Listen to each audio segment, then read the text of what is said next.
All right, it's Jerry Mason, the Kickin Lawyer. We're live for another Law Talk. As always, I appreciate you guys taking time to listen to us or watch us. Don't forget to like, follow, and subscribe to the content. We're on all social media platforms, YouTube, Spotify, Apple Podcasts, Google Podcast, etc. We're also on the TikTok. You can check out TikTok. Josh likes to do the dances. It's not true. I don't Lots dance. of fun on the TikTok.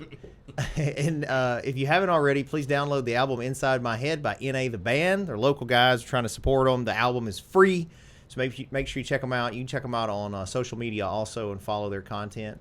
Michelle Allen has been a long-time sponsor of our show. She's your go-to in the area if you're buying, selling, renting, leasing real estate. She is your cry-like realtor, so please visit Michelle Allen. And, of course, High Octane Martial Arts is now in Millington also. We just opened a Millington school, so we now have the Covington School and the Millington School. Just visit masonsmartialarts.com. We'd be glad to help you out with some training.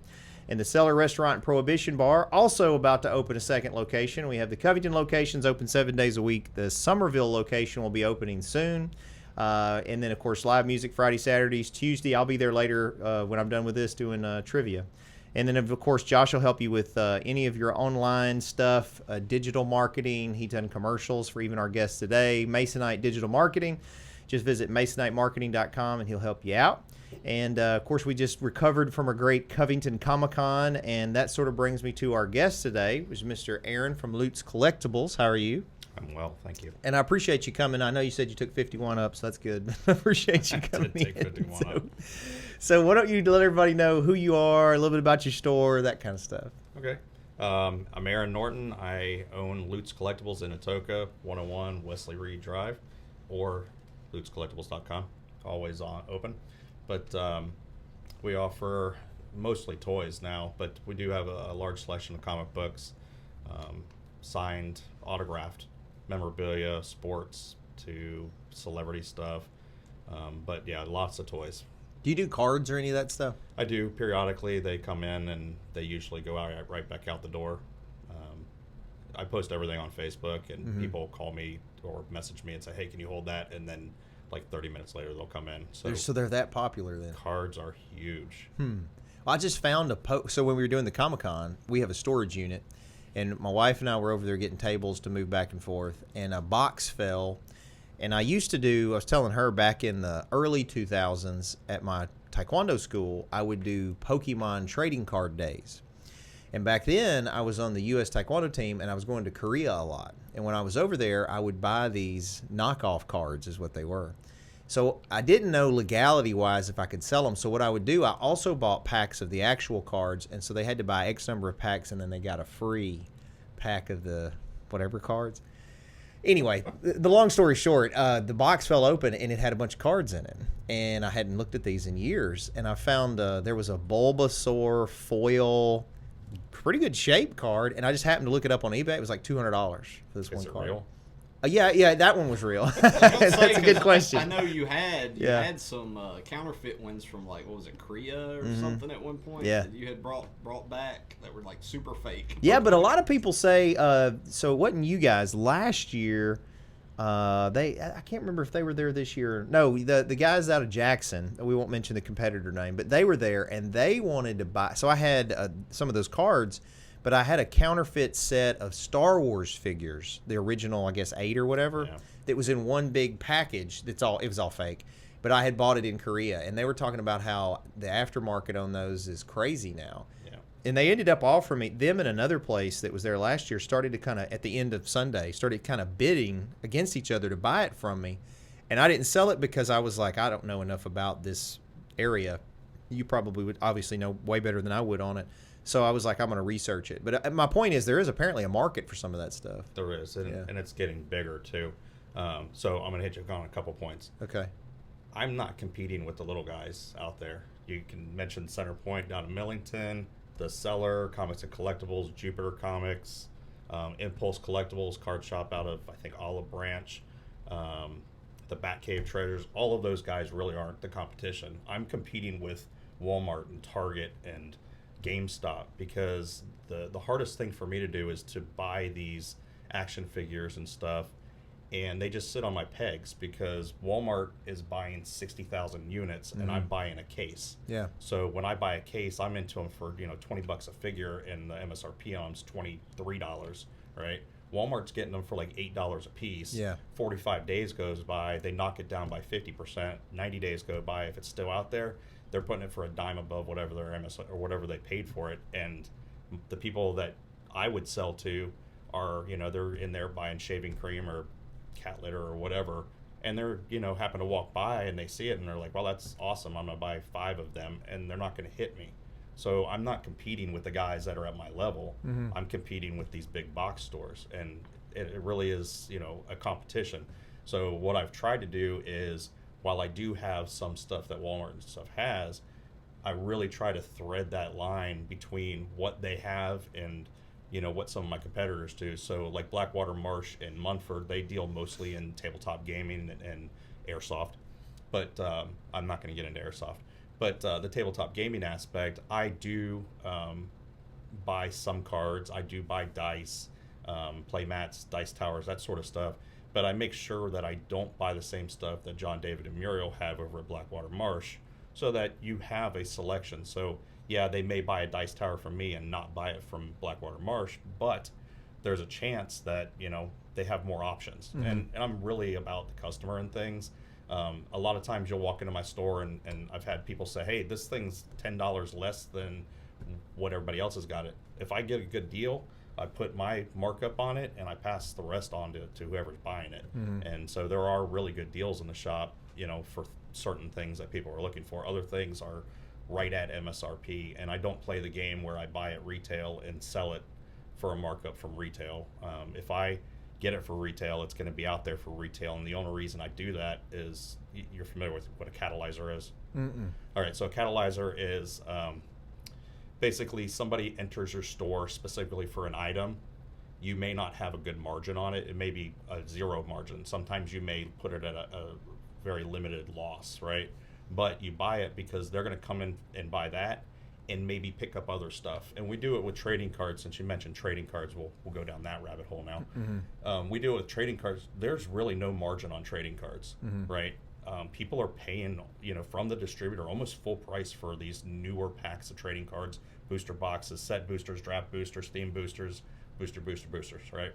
But the problem is that, or the benefit is, while I'm paying retail and I'm charging you retail for it, people are going to come to me and buy the supplies for it as well. So they're buying penny sleeves, semi-rigids, top loaders, folios, portfolio packs, the whole deal. That's where I'm going to make my money back from buying these cards, and that's what a catalyzer is. People come into the shop to buy one thing and they make other purchases based on that. So trading cards, not a great market. I'm not going to open up a trading card store anymore, or at all. But that's why a lot of trading cards or stores are going to box breaks. If you're familiar with box breaks, I've seen them on TikTok. TikTok, whatnot, and what's the other one? I don't remember what the other one is right now. But yeah, box breaks are huge because that's how you make more money on those box of cards. And the card stores, really, that is how they're making money. Because if you can split that box off into its parts, its component parts, kind of like when you get in a wreck and your car's no longer drivable, and you sell it back, you have $200 for this hunk of junk, or you have $2,000 for all the component pieces that you can part out from it. Well, they're doing that same thing with box breaks and making sometimes 3 to 5 times what that box is actually worth because they've sold the pieces, the cards out of it individually, or packs, or however it may work. But as for fakes, they're getting a lot better at fakes. And I have a lot of little kids that have been passed down their Pokemon cards and stuff from their older siblings. And I don't do loose cards in the shop because it's a pain in the butt. And I'll talk about that here in a second. But I start going through their Pokemon cards, and unfortunately, every 5th card is, a really good card if it were real. And the Chinese, Koreans, they've gotten to the point where, some people are sending off cards and waiting for CGC or PSA to come back and say, yeah, this is a fake.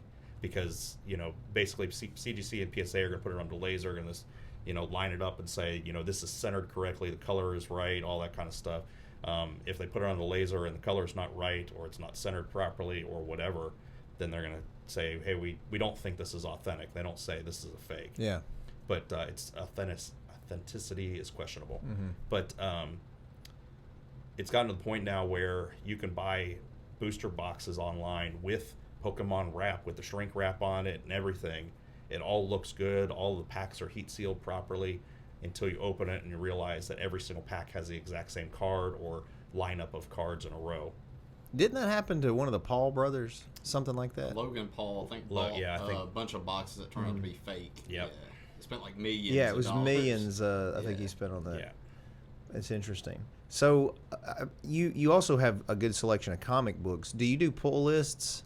I do. Yeah, because I think somebody here is interested in Conan, and I already did it. We already got taken care of. I know. I was trying to give him a chance to talk about it because he was bragging about this special store, dealer only Conan book he had. So yeah. So the opportunity for me to get some of the SDCC San Diego Comic-Con 2023 books came up, and Conan was on the list. And as you said earlier, Josh did our commercial, and I knew that Josh loved Conan from the last Comic-Con that we went to in Covington, put on by, that was you, right? yeah, every Comic-Con has been me. Yeah, yeah. Well, me, Josh, and Tara. Yeah. Here in Covington. Mm-hmm. Yeah. So thank you for that. Well, thank you for being a vendor at the Comic-Con. Yeah, I'm not a huge fan of being a vendor. I like walking around and looking at everybody else's stuff. But I'll continue to do it for y'all. Well, we appreciate that. Well, I will tell you before you finish on Conan, because I do want to talk about comic books, because that's what I'm into. And I'm curious which sells better and stuff. I just have several questions for you. But what I wanted to say is you don't know this, but there was a point in the Comic-Con where you were over in the Jupiter Comics book with me, and we were discussing the Predator book and all that stuff, right? And all of us had pulled out our phones and were comparing our pricing apps. And I felt like, man, I've made it. I'm an actual professional here because I was able to talk shop with the professionals on comic books because, I've just been a collector forever. But anyway, that was a good memory for me because I felt like I was like, I know what they're talking about. And I got input on this. And anyway, I enjoyed that. So back to the Conan thing, though. So besides Conan, why don't you explain to folks, because this is what just dumbfounds me. And this is maybe because I'm such a comic addict. But like the local comic shop thing that had struggled for a while here, I think it's like everything else. It all kinds of comes around. But there are things that you can get from your local comic shop as far as a pull list that you'll miss a lot of times or pay more for if you wait and you try to do it like on eBay or something like that. So why don't you explain to people what a pull list is, what they can set up, and then like some of the strategic advantages, like not missing certain issues and stuff.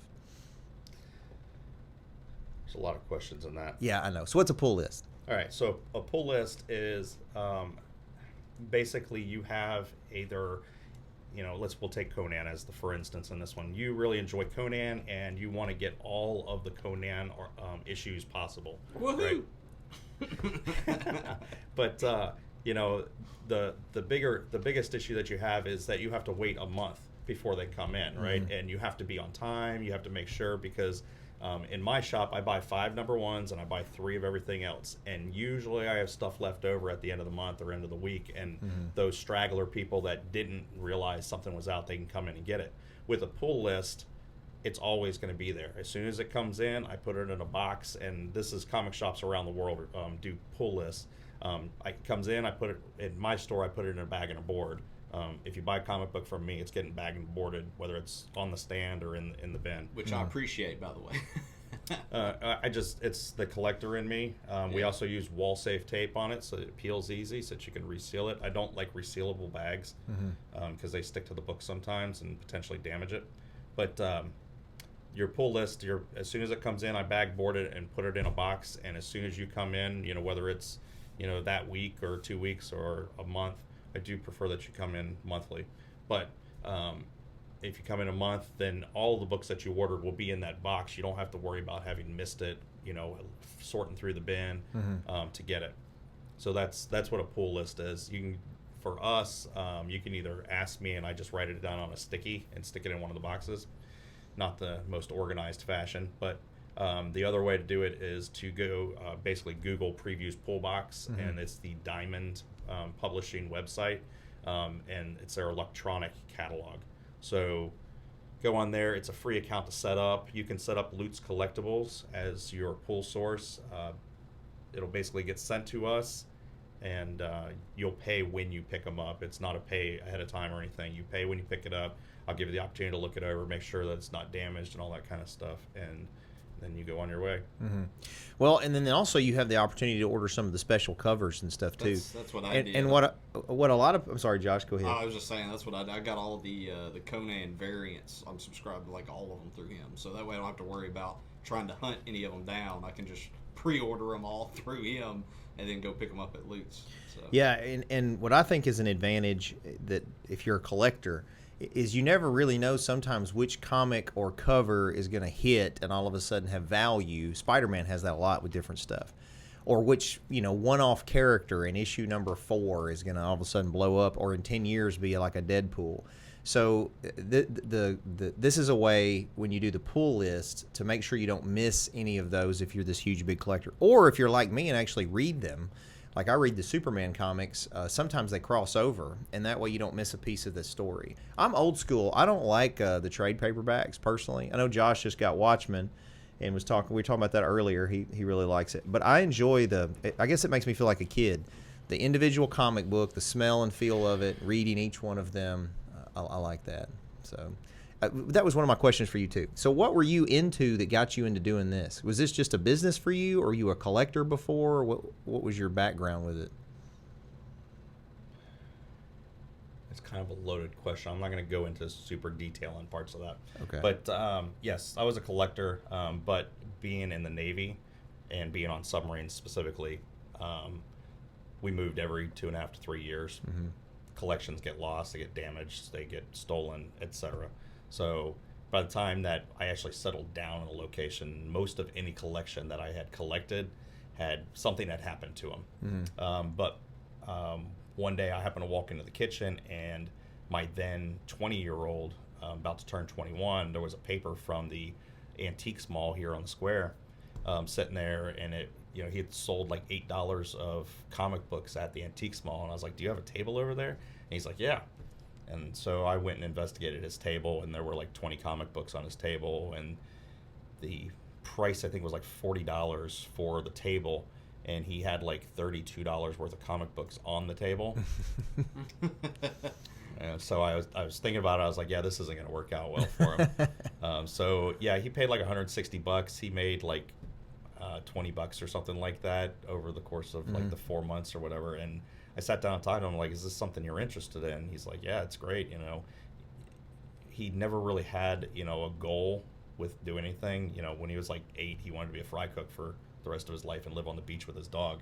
And that's awesome, I guess, when you're 55 and retired and collecting passive income. Yeah. But I talked to him. I was like, I'm willing to support you in this, and we'll go in and do a limited partnership on this and see how it goes. And unfortunately, it didn't go well on that aspect, and he didn't want to hang with it for too long. So he gave me the shares back, and basically it's been me and the wife running it since then.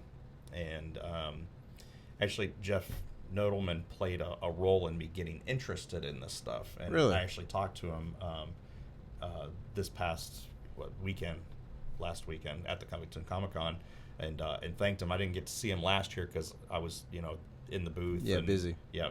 And but before we got started this year, I went over to talk to him, and I said, hey, I appreciate what you've done for the animation industry. And he's like, thanks. And I didn't give him any context, was really the issue there.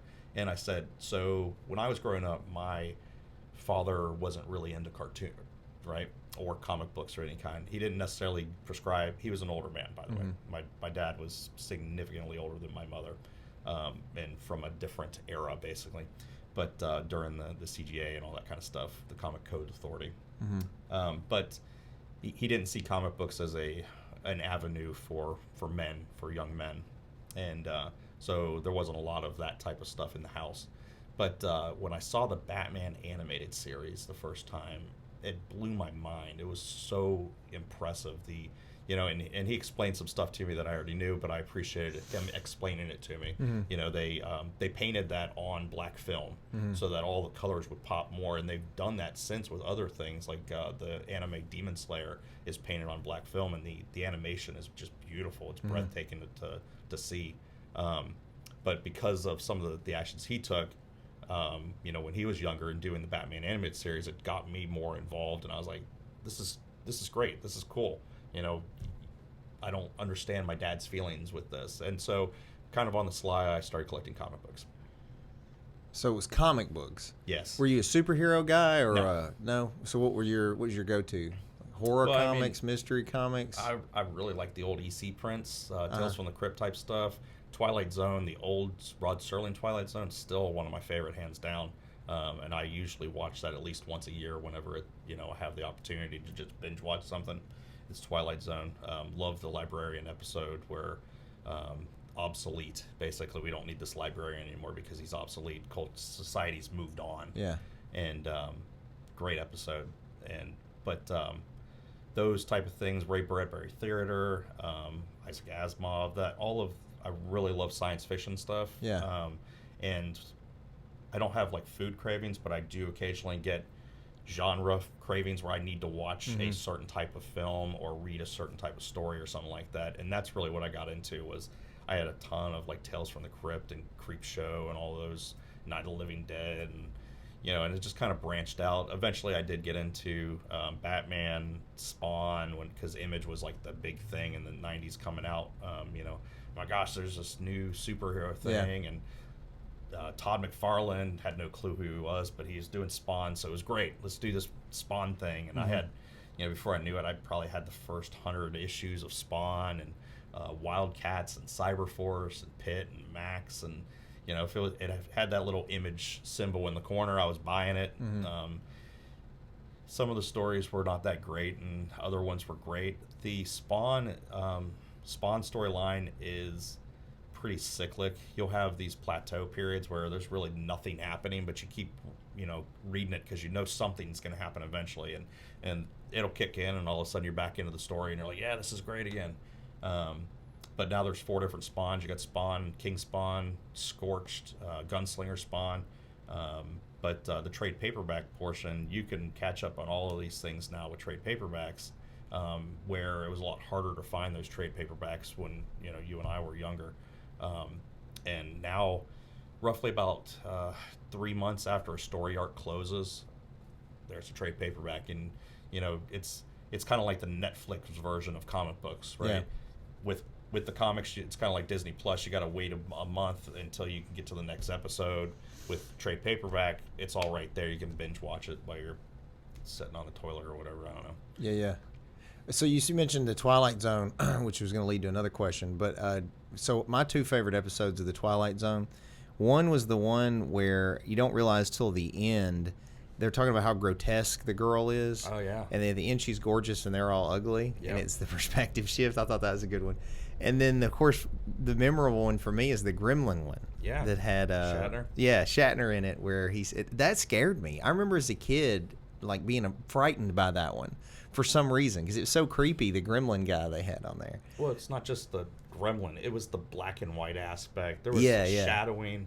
It's great television. Yeah, all of even the opener, the music on the Twilight Zone as a child, I remember was I don't want to say it was startling. Is probably a good creepy. word. Yeah, it's fine. It's creepy. The question is going to lead me to ask though when I thought about Shatner. We was talking about sci-fi comics. Do you remember when Shatner tried to do a line of comic books? I think it was Tech World. Yeah, I just wondered what you thought about that, because it's a mix of sci-fi, Shatner, and comic books, and I think it was TEK World is what it was. I can't think of what it's called. I had several of them. Yeah, there it is. Tech World. TEK. Yeah, and then there was some spin-offs of it too. There was click on it. Let me see what the name of the comic company was, because there were several from the company. Well, it wasn't Marvel. No. There was one that was just Shatner. I want to say, now it could have been owned by Marvel, but let's see. I just bought that one, by the way. That graded one up there. Oh no, I didn't buy that one because it's $9,000. Yeah. I bought one, but it wasn't $9,000. Yeah, I'm just dropping 10 grand on comic books today. Yeah, no, maybe not. What was the name? That's gonna bother me now. Anyway, Tech Trek. I was just curious. No, that's not it either. I was just curious if you remembered that or what you thought about them. I honestly didn't think about them. Okay. Did you like the Star Trek comic books or Star Wars? So They're sci-fi. I had a ton of Star Trek comic books. And interestingly, I didn't buy many of them. My dad eventually found out that I liked comic books, and he started trying to, whatever, buy me comic books. But relate with you, sort of? Sure, if you want. But they were always Star Trek comic books. I liked Star Trek: The Next Generation. I love the old the original series. I like where they've gone with it. Star Trek Picard, Strange New Worlds, with the cinematography in them is amazing, and it's very movie quality and stuff. The story in Picard just came back around, and it was very M. Night Shyamalan Jr.-ish, if you will. Favorite captain? It's probably Picard, but I liked Cisco on DS9. I didn't particularly like DS9, but I really liked Cisco's character. Strong. He had a grudge there at the beginning with the Federation, specifically with Picard, due to Wolf 359 and the Borg and killing his wife and the whole deal there. And they kind of overcame that, but they made sure to play into it. And but Patrick Stewart, the guy's 90-something years old. I mean, Shatner's 92. I saw a Quora. You ever read Quora? There's this little question and answering thing. I saw a Quora question that said, has Shatner's acting gone downhill now that he's only doing commercials? And the first response to that question was, the dude's 92. And he's still relevant enough that people are asking questions about him. I think that he's fine. But it's the same thing with Patrick Stewart. I mean, the guy's probably 92 or close to that, and he's still doing full screen that thing. So Star Wars, it's okay. I'm more on the science side of things than the fantasy romance. So I like Captain Kirk still. He's probably my favorite. But I read the beginning of this year, William Shatner came out with a new book. It was called To Boldly Go. And here's what was interesting about it. He's 90-something, right? And he's writing this book from the perspective of a 90-something-year-old person who has really lived a life. Like he's been there, done a lot of stuff. I've experienced a lot over all these years, and it was his perspective on that and how it had shifted, because he even addressed some of the stuff about how some of his co-stars have portrayed him and comments they've said. Like, he even talked about the falling out they had with Leonard Nimoy, and he seems to, in the book, he infers that they made amends before Nimoy passed. But it was really interesting to read that perspective. And I think a lot of times younger people, like I'm 44, so somebody half my age, 22. Don't really respect the relevance of the older person's perspective. They're like, I don't know, they're old. But that's, I think, the whole thing about wisdom, is you don't know you don't have it till you're old, when you realize, well, I didn't have it and I still don't. So, Right. But I would recommend that book. I actually enjoyed it. It was pretty good. I'm meeting him next month. He's going to be at Arkansas Comic. Yeah, I'm debating. What is the date on that one? September. Hold on. I'm not sure if I'm going to be able to go to that one or not. Do you go to a lot of conventions? Because you just said you don't Not like being a anymore. vendor. Not anymore because of the store? Because I'm the store. Yeah. September 6th through the 8th. So what's the best-selling stuff there? Is it the action figures? No? I hardly sell any action figures because everybody gets them at Walmart. Okay. It's true. Comic books followed by T-shirts. Okay. And is it people coming in and buying them, not, or pull lists up, or? Pull lists are definitely up, but I've done a lot more advertising on pull lists over the last 4 or 5 months. But people I have a very good group of regulars that come in, and they buy specific comics, and I cater to what they want. Right? Yeah. If I see a number of people like Elvira, right? She recently, Elvira did a comic book, something monsters. I can't, Elvira and Monsterland. There we go. And you know who Elvira is? I'm very aware of who Elvira is. Good. Josh may not know who Elvira is. No, I'm aware. I met her. She was at you met her? She was at Texas Frightmare last year. Not this year, but last year. I used to have a crush on Elvira. I was kind of scared of her, but I had a crush on her. So you're saying you were a young heterosexual male? Yeah. Well, last time I checked. Yeah. Show me a guy and a young man in America that didn't have a crush on what's her name, Catherine Peterson. That's her real name? I think so. The mistress of the mistress of the dark. The dark, yeah, mistress of the dark. She used to do the USA Up All Night, showing cheesy B movies. Attack of the Killer Tomatoes. Yeah. Yeah. Terrible movie, by the way. If you haven't watched it recently, I have not watched it. Now, I did watch some of those. I used to kind of like. You talk about craving movie genres. I like B movie sci-fi. I love B movie. I also like B movie martial arts movies. Yeah, I'm not there. Yeah, which, not to transition us, but you made a comment earlier. For those that don't know, in my office, I have a Karate Kid press kit that's all signed by him that I'm all proud of. And so as we come in, I was bragging and showing it to Aaron, and then he just craps all over Karate Kid. So tell me. I didn't crap on it. I just told you, I hate this movie. So why do you not like Karate Kid? It's never resonated with me. It lacks relevance to me, right? I've never been that wimpy kid that gets his butt kicked, that gets picked up by Japanese or Korean, Asian, whatever the guy is. He was. I think in real life he's Hawaiian, but I think he was supposed to be like Japanese. That's the thing. He's this Hawaiian guy. I know he's Hawaiian. I don't know what he's supposed to be portraying. I got you. Right, but this guy knows kung fu or whatever. What kind of? It was Okinawan Goju-Ryu Karate Do. And there you go. But and he gets taught how to wax on and wax off, and then goes out there and does illegal moves and gets declared the champion. And yeah, it wasn't an illegal kick. None of that has happened to me in my life. So there's a complete amount of lack of relevance to anything that I've gone through. But other than that, what is the guy's name? The young kid, Ralph Macchio. Ralph Macchio. The dude is so annoying. I've seen him since he's been an adult in other things, and he's still the same guy, and he's still annoying. Yeah. I much rather prefer the other guy, Johnny Lawrence. Yeah. William Zabka. Or whatever. And now that Cobra Kai has come out, I enjoy him even more. I watched, like 5 or 6 of the episodes of Cobra Kai. Once again, martial arts not my thing. I'm a fat guy that likes Dave's doubles. So martial arts. Well, so on a side note, I'm not going to comment on whether you're an attractive man or not. I am. But what I will comment on is, so my head instructor, he's been with me for 20 years at my Covington location, right? Is a legit world champion. He won world champion 2 years ago, I think. Is it Frank Dukes? No, actually I know him though. Yeah. But anyway, and that's not real, by the way. I'll tell you about all that later. No, it's real. I watched the movie. There's a documentary on it. I know. Okay. Well, anyway. There was 2 of them. So what I was going to say is, if you look at John, I'm talking about John Adams. So if he ever sees it, I probably don't talk about him enough. He's a good dude. But when you look at him, you would never think he's a world champion martial artist. It's played to his advantage because he's short and very stocky.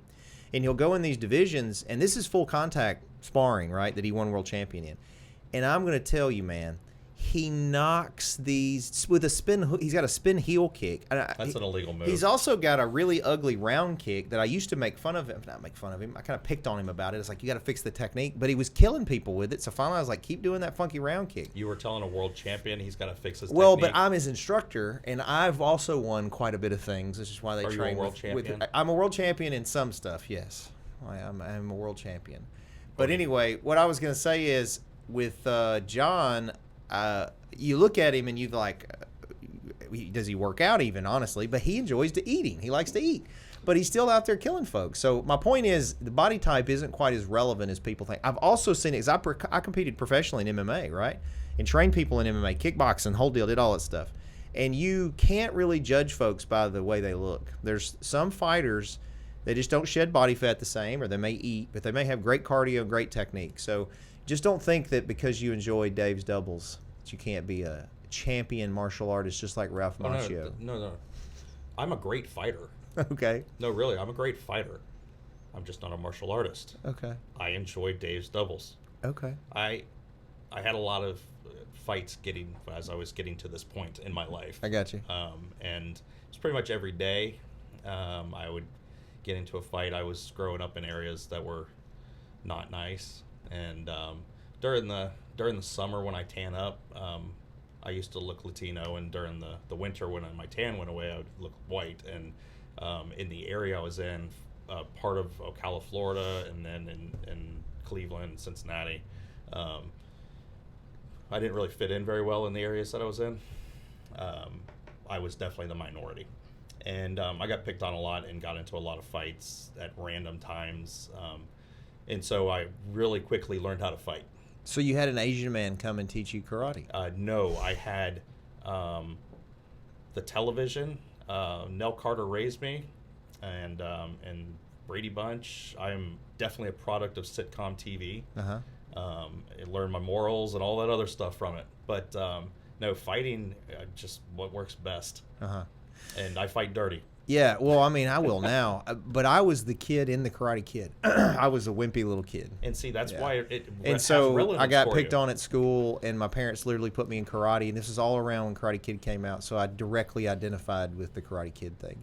And I see now how people, we were just talking about the whole Reddit thing or whatever that led to the series where they talk about how that Johnny was actually the good guy.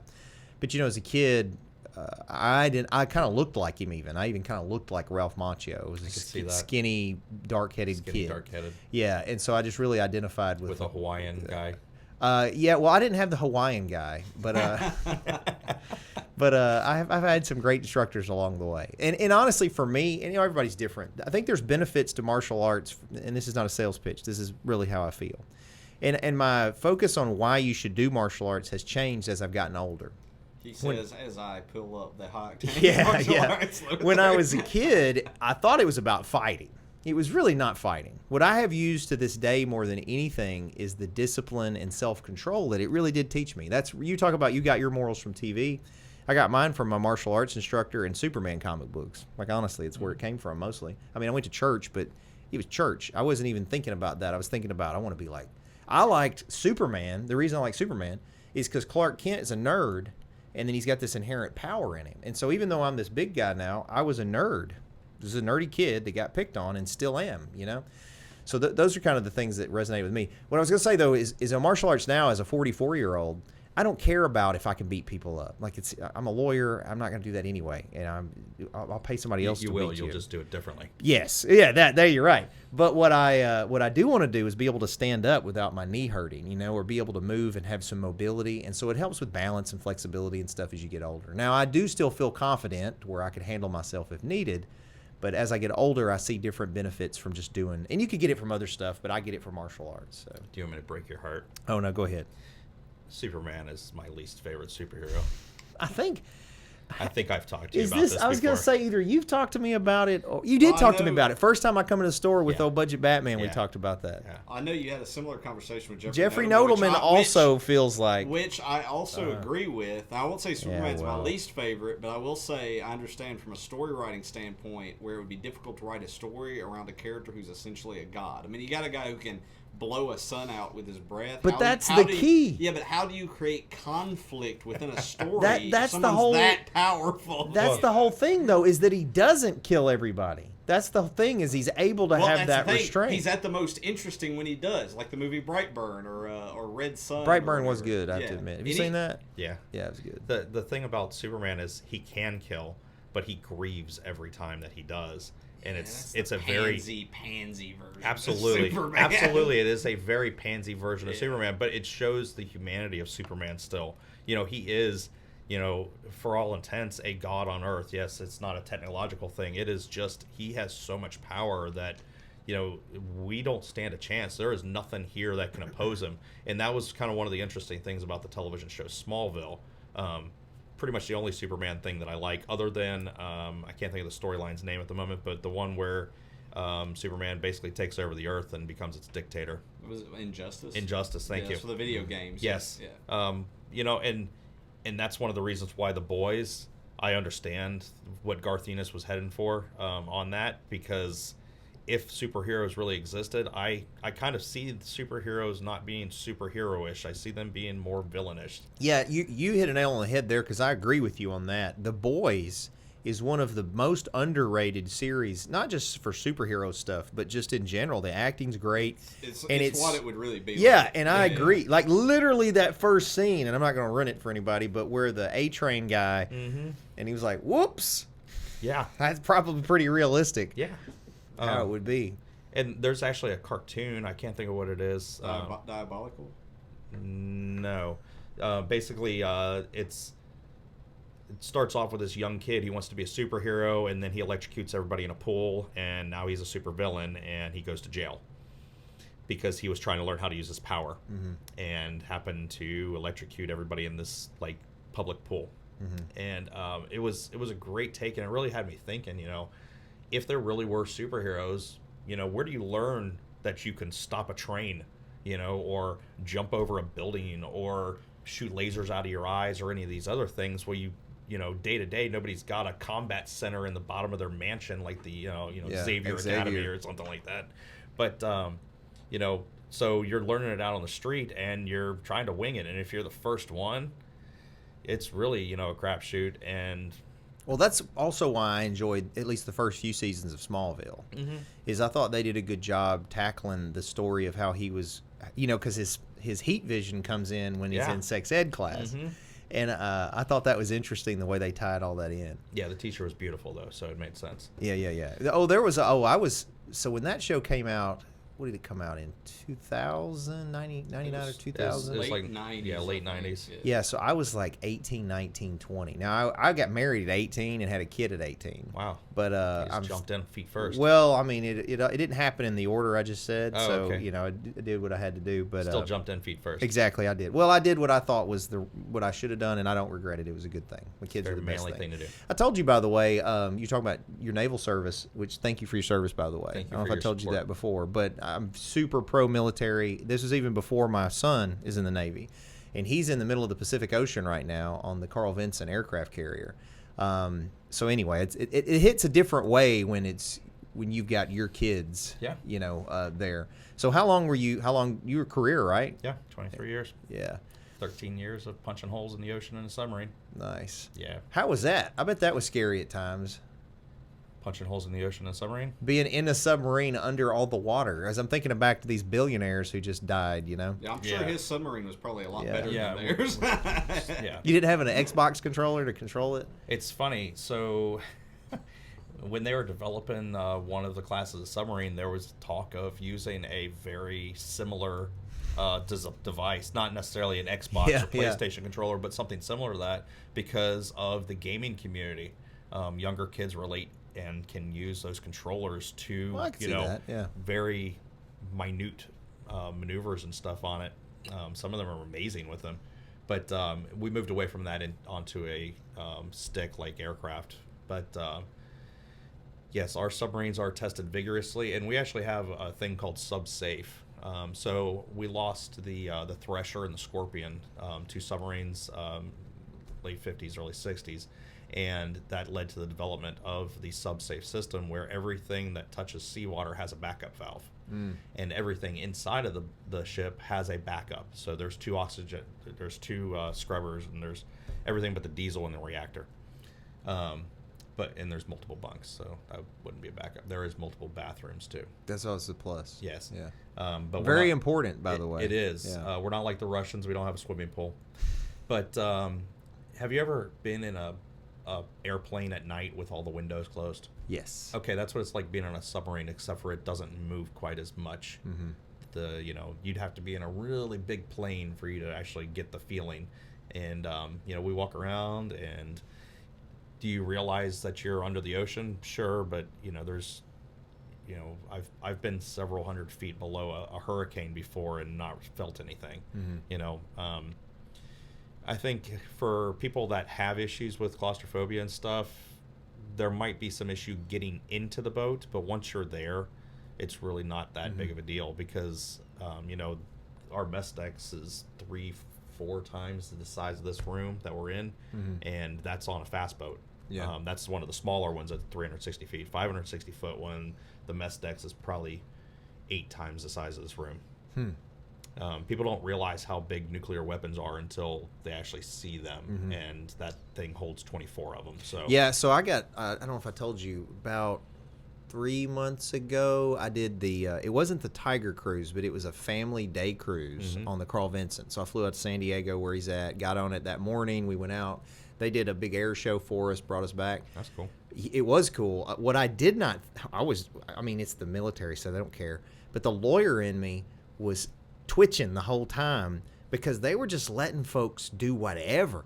They had us on the flight deck, and these jets were landing, getting caught. We're literally as close as I am to that computer, and you could feel the concussion off, and then it would take off, and you're literally, and the cable that catches it, man, all that thing had to do, your parents are gone. All the parents are on the flight deck, they're gone. They didn't even flinch at it. We didn't sign a waiver. Of course, what are you going to do? It's the military. Yeah, but I mean, it was exciting. I had never experienced, I was a cop a long time, and so I've dealt with weapons, but not that level, and like that I was so impressed because that ship is listing the whole time, and when that jet comes in, it's like a raptor, just flails out. And then it's so fast hitting that thing, and then how fast they were able to turn it right around and shoot it off again, and then how short the span is that thing takes off from. Yeah. Like, that's super impressive. Well, they do a few things for that. They turn into the wind so that the plane has more lift, and then they speed up so that there's more. But, short takeoffs. If you ever watch a video or look up a video between the difference between an Air Force pilot landing and a Navy pilot landing. Yeah. Air Force, it's real smooth, comes in. Yeah. Navy pilot, boom, testing that landing gear out the entire way. So I kind of pissed off my partner, Brian, because he was an Air Force pilot. He was Air Force JAG officer after that, and he ended up leaving as a major. And his wife, a lot of people don't realize his wife, who's a psychiatrist, was also Air Force officer. But anyway, after I did that, I was bragging. I was just running my mouth about how great these Navy pilots were because and he was like, yeah, well, they train just to do that. But, he's wanting to be that Air Force is the best. But I don't know, man. That was impressive, those Navy guys. They're Air Force and Navy pilots, they're both great. Yeah. They're just trained to different missions. Yeah. And that's a big part of it is, we're all trained for the mission that we go on, and that's where we specialize. I specialize in submarines. Mm-hmm. Do I know about carriers and all that kind of stuff? I absolutely know about submarine targets. Mm-hmm. But, the whole reason I joined the Navy was I had an uncle who was an air boss on the Saipan at the time that he took me for the tour. I was like 15 years old, had no affiliation with the military at all, never wanted to join it up until that point and everything. And he took me down there and he showed me what he had going on. He was a helicopter pilot. He got saluted, looked really cool. His stateroom was like this big compared to, he showed me some of the bunks for the rest of the crew, and it's like a 6-foot slab with a mattress on it, Yeah, that's what Alex has got. Yep. I was like, man, I want to do this. So I enlisted and didn't think about it, and put that behind me. He ended up passing away from Alzheimer's. ALS, like 2004-ish, something like that. And what was really cool was when I went back to him, and I saw him right before he passed, I was like, hey, I just made E6. And he couldn't talk at that point, but he could move his thumb for the little voice thing. Mm-hmm. And he said, oh, congratulations, and that little robot voice thing. And I was like, man, that was so cool. And he like, ha, ha, ha. Did he have to like, ha, ha, ha, ha? Well, he could just move his thumb at that point. So it was, he did something on it, and he was like, ha, ha, ha. I was like, that's great. Cool. Yeah. Well, so, hey, I've almost had you here an hour. You can always tell if I like you because I'll keep talking. And I have to go do trivia, which you're always welcome to come to, by the way. You know what you should do? Oh, goodness. No, this is not bad. This is a good promotional thing. By the way, if you're watching, y'all can do this. So every Tuesday at the Cellar, we do trivia. And there's 80 people. Well, I mean, it's our third busiest night. People just love it, so it's great. But I try to get a sponsor every Tuesday. And all the sponsor, it doesn't cost money. All the sponsor has to do is provide 4 prizes that I give out during the event. One of them is like the main prize they win if it's overall, and then I have 3 that are questions that if they get that are closest to, they get the prize. But I'd love to have you sponsored if you ever think about it. I give away.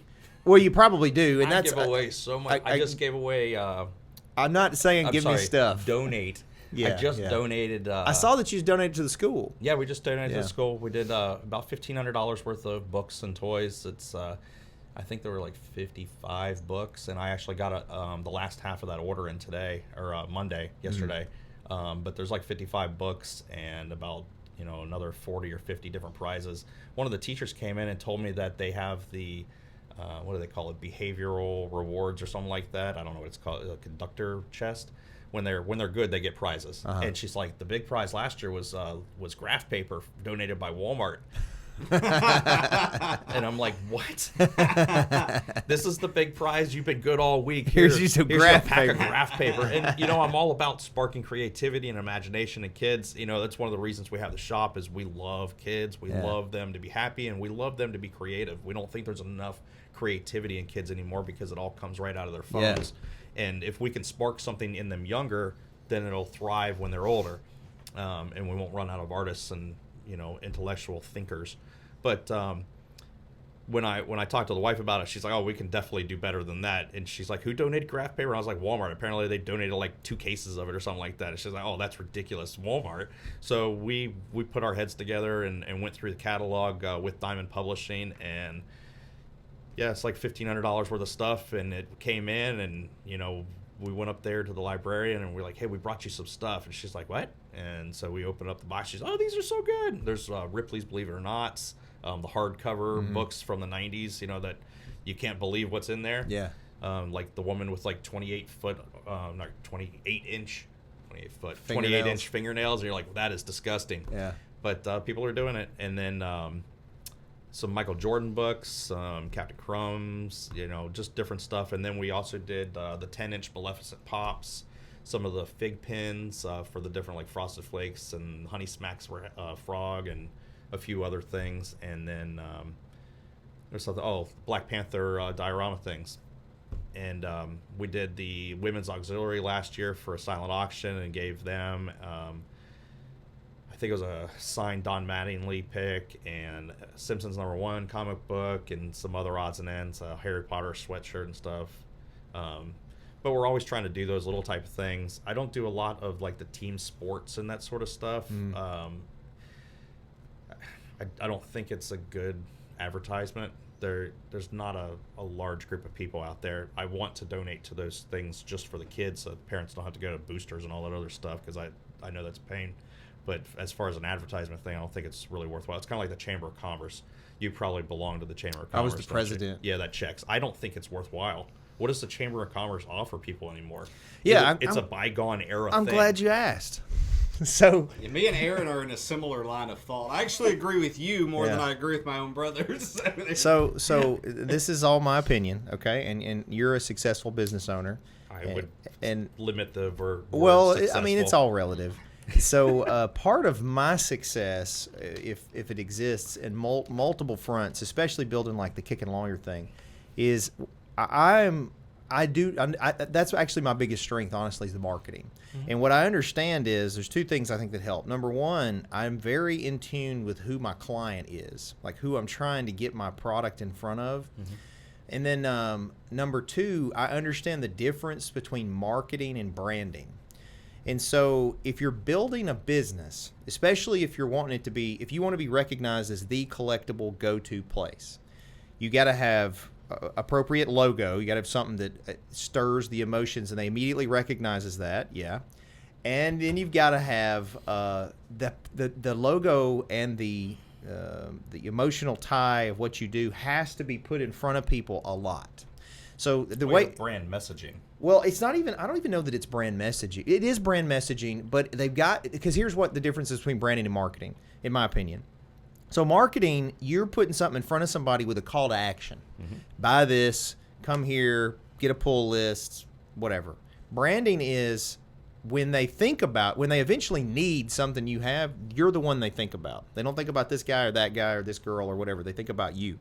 So what I've done in multiple markets now, because I have businesses in Fayette County, Shelby County, Tipton County, but we also have market reach. The law firm has market reach. I was in Nashville this morning. I had a DUI in Nashville this morning that a guy had called for. I literally as the attorney told him not to hire me because it was going to be so far, and he had seen all the stuff, and I'm the DUI guy, and he ended up paying the go-away fee, so I was in Nashville. Anyway, my point is that the brand was successful, and part of that is because I do understand the value of things like Chamber of Commerce with community outreach and networking benefits with their businesses. I understand the benefit of sponsoring the local team where those people will see, oh, this guy supported my, local Little Johnny's baseball team, and the donation stuff you do. So like all that over there, we give swag away all the time. Like I give it all away. And it's because there is a return. Now, sometimes, like Josh and I disagreed the first year of the Covington Comic-Con, right? The first year, all the proceeds from Tara and myself went to charity.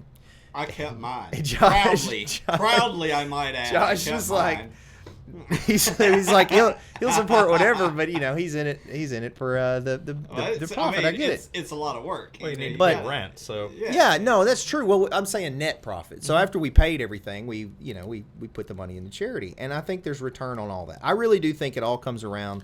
But I still didn't answer the question. I'm sorry to keep really talking, Aaron. Your question was what would be the benefit of the Chamber of Commerce? So the Chamber of Commerce, this is a personal pet peeve of mine because I was the president this last year. I just got somebody else that stepped in, and one of the things I spent a lot of time doing was explaining to business owners. Number one, a Chamber of Commerce is not your marketing division. It is not. Yes, but that's not their position. No, I understand. What they're supposed to do is create an environment that draws more people and business to the community, which in turn helps benefit all of the people in the community, helps benefit the owners, helps the business owners, helps benefit the citizens, because you're going to get more business into the community.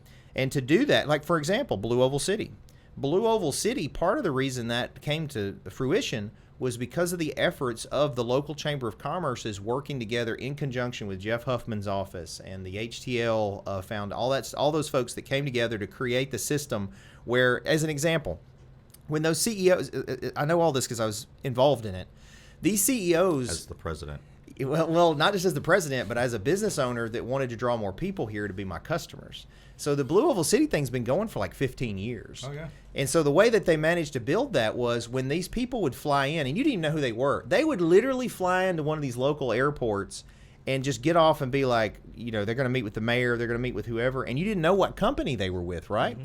But then what people don't realize that's important is you got to have representatives from the community, usually the Chamber of Commerce, to take the wife to see the school that's in this area, to take them and see the square they can shop at, all these different little things that are nuanced, and will track these people and be like, oh, that's not an armpit of Tennessee. It's an area that I could live in. Because if they invest this money, these corporate people have to come live here.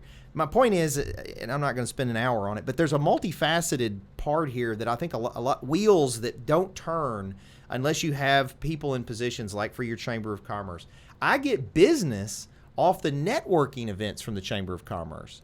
So last thing I would say, and this is, I'm not pointing fingers at you on this, okay, for sure, because you were doing a great job at the Comic-Con, but at the Comic-Con, as an example, there were 2 vendors that somewhat complained that people didn't come up to them, okay? I went by these vendors, right, and here's what they do. They're sitting there. I'm even standing there, and they didn't even look over at me. They weren't putting themselves out there at all.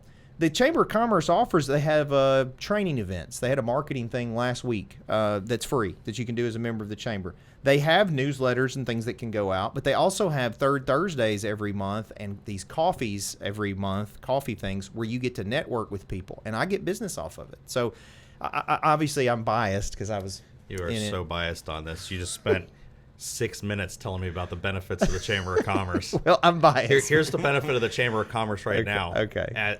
In this current day and age, we're not in that bygone era anymore where you need that to network and stuff. It is not a marketing campaign for you. That's not the intent of the Chamber of Commerce. The Chamber of Commerce the intent for the Chamber of Commerce is to basically represent the businesses in the area and with the local governments.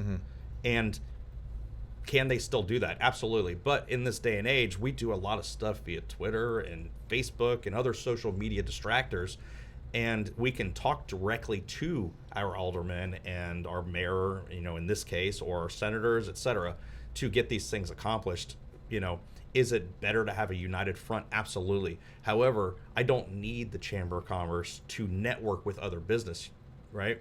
So I'll give you, for instance, I give my packing peanuts and different packaging supplies to Packin' More behind me. The owner's name is Dave. Great shop. If He's you the need sponsor packing stuff. tonight. He's the sponsor tonight of the trivia. Oh, fantastic. Yeah. Well, Packin' More, if you need any packaging needs, copy, scanning, etc., blah, blah, blah.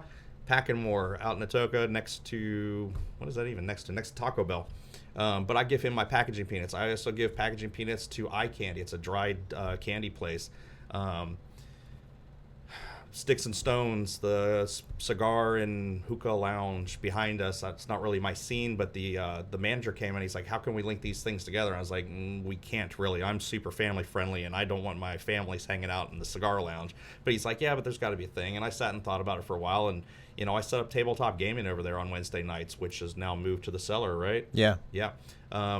But just things like that where I just talk to the owners of other stores. I rep Tipton Repair out there on the corner by me all the time because for my first 4 months, Tipton Repair, the guys that work there were my only customers. Mm-hmm. Great place. They repair your phone screens, tablets, et cetera, et cetera. And then, of course, Toka Fitness, he's my landlord, but he's really helped me out over the last year and a half. And, so during Comic-Con, I had a baggie with some Toka Fitness flyers and Tipton Repair flyers and a Lutz Collectibles flyer. And everybody that walked past got one, which brings to the point you were making about just sitting there like a stump at a Comic-Con. Mm-hmm. If you are not excited about your product, nobody else is going to be excited about your product. And I had that talk with... Ryan Matthews, right? That was the guy. The author right across from you. The author right across from you. Super nice guy. Book's probably great. My wife's reading it right now, and I think my daughter bought a copy of the first one too. I bought all 3 of them, and I think she bought an extra one just for herself so she could read them. But Saturday, he was just sitting there. Mm-hmm. And I was like, dude, nobody's going to be excited about your books. You're an author at a Comic-Con, all right? You have to grab people and say, hey, have you heard about this bugs that have taken over the surface of Earth and driven everybody below ground? I spent like half an hour with him. We sold like 6 books, and I was like, "You got this?" And he's like, "Yeah." So he started selling books. Mm-hmm. And you have to grab people at Comic-Cons if you're going to be a vendor, or if you're just going to be a guest or something like that. Jeff Nodelman, great guy, love him. Just kind of sat there and drew pictures, and he's there to do that, but there was a lot of entertainment value lost, by him doing that. To be argued, though, he is the one guest that I think can do that and get away with it. Because, absolutely. Because of his pedigree. Yeah, absolutely. Whereas there was others that do not have the same pedigree that needed to be greeting people and were absolutely. But when you're in a con event, if there's not excitement in the con event, it pretty much just kind of spreads from the epicenter of where the dullness is, right? Mm-hmm. And Santiago Cirillo. Great guy, super high energy. Every now and then he'd be like "woo" or "hiya," and, and everybody in the whole audience would just kind of be looking around like, "What the heck just happened?" And we kind of just need that. There wasn't any music playing this year either. And I was kind of a letdown. Yeah, so we'll discuss that later. But the acoustics in that room are terrible. Oh, I know. Believe me. And I think I told you it's very likely we're not going to be able to use that venue next year anyway. It looks like the city has not been pleased with it as an event center. It's too small, and it may be something different. So we're already looking for an alternative. So, but school gym. So you did 5 minutes, by the way, on the chamber, but just messing. You're doing everything right? Like all the stuff you mentioned is great. Supporting the other businesses is awesome, and there's some people though that will be the ones that sit there and may need a little bump, and then some people just need. You meet mentors and stuff too through it. So anyway, it may not be for every business, but I do think it still has a place. I've benefited from it personally, and I know other business owners that have. I was the president. I'm the, what do they call me now? The previous past president or something like that. That's convoluted. And just so you know, I do support the students. Yeah. I don't, when they bring me like their boosters and that sort of stuff, like I did one the other day. It was like an online thing. You can't. Through Money Dolly, I think it was. And I was going to say. I gave them like $50 to a young lady that's trying to do band. And I do it anonymous. You can't say hey to everybody. And I tell you that here's the only thing that I do get a little of. I give a lot of money, to a lot of different stuff. Mm-hmm. And there's a lot of stuff people don't even know about that I give money. We do a scholarship. We do all kinds of stuff. Mm-hmm. And like the other day, I need to shut up because we got to go to trivia. But the other day I got a Facebook message. And I can't remember if it was the Kickin lawyer one or what it was. And sometimes Josh gets them, but I happened to see this one. And it was from a student who just graduated, I want to say Munford High. And they mentioned that they saw, I don't remember what it was that she had seen that I did, saw that I sponsored or whatever. And she was like, And, I just really think with all the money basically that you're throwing around that you should do a scholarship. Well, I do a scholarship. But she jumped to the conclusion that there was no due diligence here. It was just, oh, you're just this guy that's giving money to this and it's not doing other things. So, yeah, I got some backlash from the Atoka Elementary School because I didn't donate to other elementary schools. As See, well. that's the thing, man. You can't make everybody happy, and so I don't focus on those negative things, and I know you don't either. You just got to do what you can do, and Just always tell them that I was the one that suggested y'all don't donate to whatever, because I don't mind being the bad guy. Yeah. I don't care. I'll be like, I told them not to donate to your charity. Well, Aaron, I enjoyed talking with you. We got to get to trivia, and why don't you tell everybody one more time how to get a hold of you and Lutz Collectibles? Yeah, absolutely. We're in Atoka, 101 Wesley Reed Drive, right next to Atoka Fitness and Boatwright Pharmacy, across from the STEMC building. Open from noon to 8 p.m. Monday through Saturday, or always open online at lutzcollectibles.com. Thank you. Well, thanks for being our guest, and thank you guys for watching us. I noticed we had a lot of you on here today. You must be comic book nerds like me. That's great. As always, you can like, follow, subscribe to the content. We're on all social media platforms, podcast platforms, YouTube, you name it, as well as TikTok. We got a pretty good following there. You can go over there for, it's not legal advice because, you can give me any money, but you can go listen to me talk. And then NA the band has the album Inside My Head. It's available now for free. Please download it for those guys. It's again 100% free, and it really helps them. You can go like it, share it, and that gives those guys a lot of help. Michelle Allen is your go-to in the area if you're buying, selling, renting, leasing real estate. She'd be glad to help you. She's also a member of the Chamber of Commerce, and I see her all the time at the meetings, and she'd be glad to help you out. And then, of course, High Octane Martial Arts, which is also a member of the Chamber of Commerce. You visit masonsmartialarts.com. We have a new location in Millington, and I'm joining that Chamber of Commerce, too. So just go to masonsmartialarts.com. And then the Cellar Restaurant and Prohibition Bar, also a member of the Chamber of Commerce. This is located here in Covington, and we have a new one opening in Somerville. I'll be in trivia here in like 20 minutes, so we'll see you guys at the Cellar. And not a member of the Chamber of Commerce. Josh's Masonite Digital Marketing. He can do commercials for you, whatever. But you won't find him at the Chamber of Commerce. Anyway, hope you find him at trivia. Yeah. Hope you guys have a good week. Keep kicking.